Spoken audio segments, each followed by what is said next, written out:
আসসালামু আলাইকুম। কিছুদিন পরেই তো কোরবানির ঈদ শুরু হয়ে যাবে, তাই না? তখন এরকম ভট কিন্তু সবার বাসায় পাওয়া যাবে। গরুর এই ভটটা কিন্তু সবারই মোটামুটি অনেক পছন্দ, কিন্তু সহজভাবে কিভাবে রান্না করা যায় সেই রেসিপিটা আজকে আপনাদের মাঝে শেয়ার করব। প্রথমে এখানে আমি বড় সাইজের একটা ফ্রাই প্যান নিয়েছি, এরই মাঝে দিয়ে দিচ্ছি এখানে 3 কেজির মতো ভটগুলো আগেই কেটে ধুয়ে ভালো করে পরিষ্কার করে দিয়ে দিব এখানে পেঁয়াজ কুচানো। বড় সাইজের আমি এখানে 4টা পেঁয়াজ নিয়েছি, ওইগুলোকে কুচি করে দিয়ে দিব।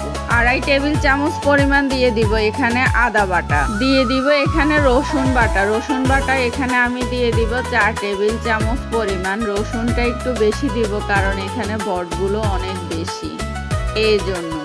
হলুদ গুঁড়ো দিয়ে দিব এখানে 2 টেবিল চামচ পরিমাণ। মরিচের গুঁড়া দিয়ে দিব এখানে আমি 2 টেবিল চামচ পরিমাণ। লবণ দিয়ে দিব এখানে 2 টেবিল চামচ পরিমাণ। জিরের গুঁড়া দিয়ে দিব এখানে আমি 3 টেবিল চামচ পরিমাণ। 10-12টার মতো দিয়ে দিব এখানে কালো গোলমরিচ। এলাচ দিয়ে দিব 10-12টার মতো। 7-8টার মতো দিয়ে দিব তেজপাতা।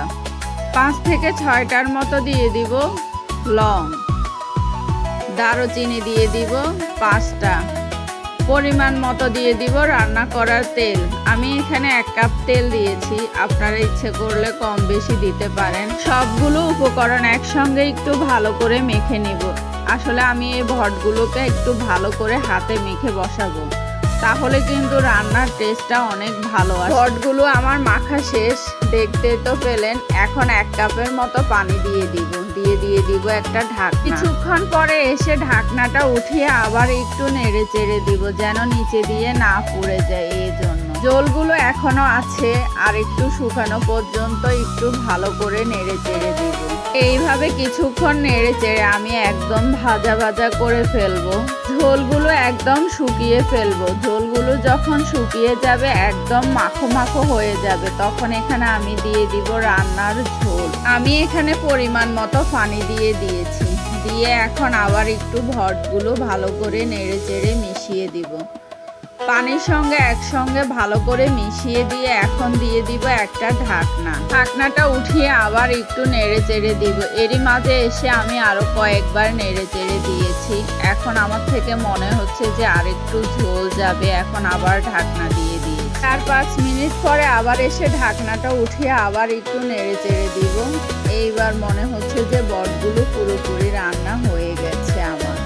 এরই মাঝে কিন্তু আরেকটা চুলার মধ্যে আমি পেঁয়াজ রসুনের ব্রেস্টটা বসিয়ে দিয়েছি। পেঁয়াজ আর রসুন কেটে একসঙ্গে একটু লাল লাল করে ভেজে নিব। ব্রেস্তাগুলো আমার ভাজা শেষ, এখন দিয়ে দিব ভটের উপরে। দিয়ে এখন ভটগুলো আবার একটু ভালো করে নেড়ে চেড়ে দিব, কারণ এরকম ভট ভাজির মধ্যে যদি পেঁয়াজ বেরেস্তা দিয়ে আর একটু ভালো করে ভেজে খাওয়া যায়, তাহলে কিন্তু ভীষণ মজা লাগে।